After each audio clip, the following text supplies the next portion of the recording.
She sat quietly, eyes heavy, voice trembling slightly. Finally ready to speak the truth she had carried in silence for far too long. It wasn't just about her father anymore, it was about what silence costs and what honesty can heal. In a family where secrets are guarded and emotions tightly managed, Princess Beatrice chose a different path. But how do you reconcile public scandal with private love? And how does a woman born into one of the world's most scrutinized families find her own voice without betraying the people she loves most? Princess Beatrice has always been different. Not loud, not rebellious, but quietly strong in a world where every move is judged and every word dissected. Born on August 8, 1988, she entered the royal spotlight with a small touch of mystery. Her name wasn't revealed for nearly 2 weeks, a minor delay that felt like a statement of intention, a gentle way of saying this child's life wouldn't be dictated by tradition alone. From the very beginning, Beatrice existed in that difficult space between royalty and real life, expectation and individuality. Her early childhood seemed like a royal fairy tale, complete with ceremonies, godparents, and palace walls. But the divorce of her parents when she was just 7 changed that fairy tale into something more human. Yet even then, her world was not shattered. Prince Andrew and Sarah Ferguson, despite their personal struggles, made a decision to raise their daughters in love and unity. It was unconventional, even rare, how amicable their relationship remained, creating a warm and supportive environment for Beatrice and her sister Eugenie. Holidays with Queen Elizabeth, birthdays filled with genuine laughter, and a strong bond between sisters kept the heart of their family intact. Education was always taken seriously in Beatrice's life, and she embraced it with both curiosity and determination. She attended Upton House, Coworth Park, and later, St. George's School in Ascot. But it wasn't just about prestige, it was about carving a life that didn't rely on royal titles. While other royals leaned into public duties, Beatrice quietly looked outward. In 2008, she took a summer job at Selfridges, folding clothes and facing customers like any other young adult. It wasn't glamorous, but it was real, and that mattered to her. She later volunteered in the media department of the Foreign Office and, at one point, considered becoming a journalist.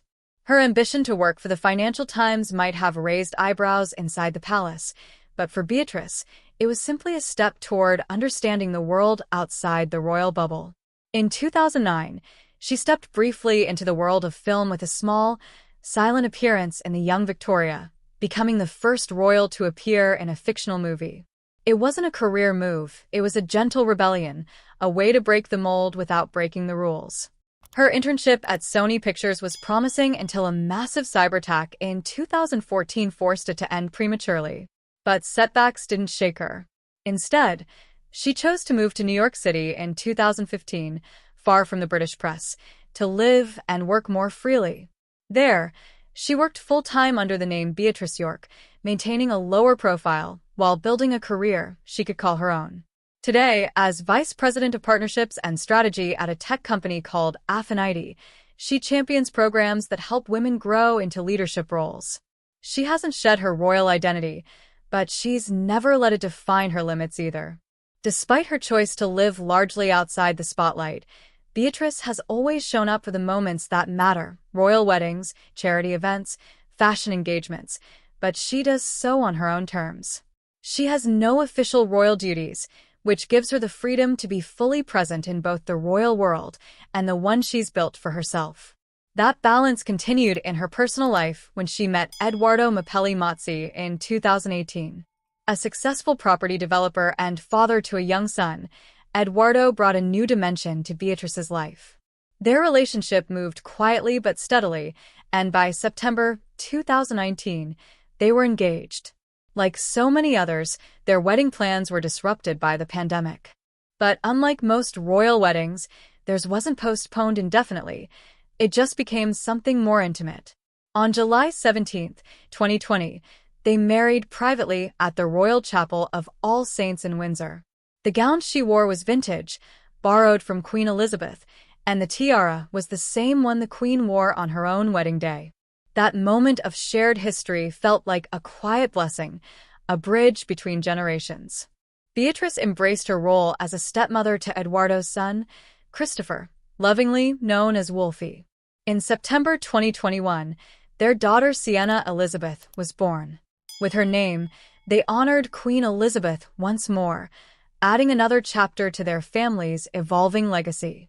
Sienna now stands 10th in line to the British throne, but Beatrice continues to raise her outside the royal spotlight, committed to giving her daughter a more grounded life. Her compassion and emotional intelligence are perhaps most clearly reflected in her charitable work. She became the patron of the York Musical Society in 2012 and took on a role at the Helen Arkell Dyslexia Center in 2013, an especially personal cause, as Beatrice has struggled with dyslexia herself. She knows what it means to feel different and misunderstood. And instead of hiding that part of herself, she used it to empower others. In 2016, alongside her mother and sister, she helped create and auction a painting to support children in crisis. Her support for her father's Pitch at Palace project also demonstrated her continued belief in helping people find meaningful opportunities. Internationally, she joined efforts in Nepal, India, and Bhutan to provide eye surgeries through the Franks Family Foundation, quietly touching lives far beyond royal borders. But no amount of work or grace could shield Beatrice from the storm that followed her father. Prince Andrew's association with Jeffrey Epstein spiraled into one of the most damaging scandals in modern royal history. When Virginia Giuffre came forward in 2014, accusing Prince Andrew of abuse and linking him to Epstein's circle, the world turned its gaze sharply on the Duke of York. A controversial photograph and years of unanswered questions kept the pressure mounting. Buckingham Palace issued denials, but public trust had already fractured. When Andrew sat for a televised interview in 2019, hoping to explain himself, it only made things worse. The tone was defensive. The details felt inconsistent. His admission that he had visited Epstein after his conviction left many outraged. The lawsuit brought by Giuffre was eventually settled out of court, but no amount of money could undo the damage. Andrew lost all official roles, was stripped of titles, and vanished from public life. Through it all, Beatrice remained publicly silent. No interviews, no statements, just a presence, by his side at family events, standing quietly, holding her ground. That silence sparked endless speculation. Was it loyalty? Was it pain? Or was it just too much to bear in public? Some admired her restraint. Others criticized her for not speaking up. But silence is rarely simple. For Beatrice, it likely came from a place of deep conflict. How do you speak out when the person at the center of the scandal is your own father? How do you grieve what's been lost when the world demands answers you're not ready to give? Eventually, she found her voice. In a statement that was both unexpected and deeply personal, Beatrice acknowledged the pain the accusations had caused, not just to her family, but to the women who had suffered.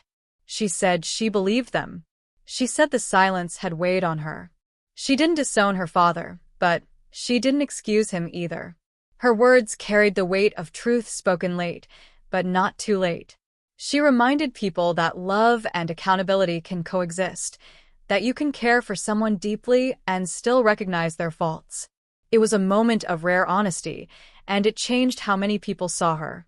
Not as a passive princess, but as a thoughtful woman trying to do the right thing in a situation with no easy answers. Her bond with her sister Eugenie remained unshaken. While Eugenie had always been more outspoken, especially about issues like abuse and trauma, Beatrice's decision to speak seemed to bring the sisters even closer. Their support for one another wasn't performative, it was real, rooted in shared experiences and quiet strength.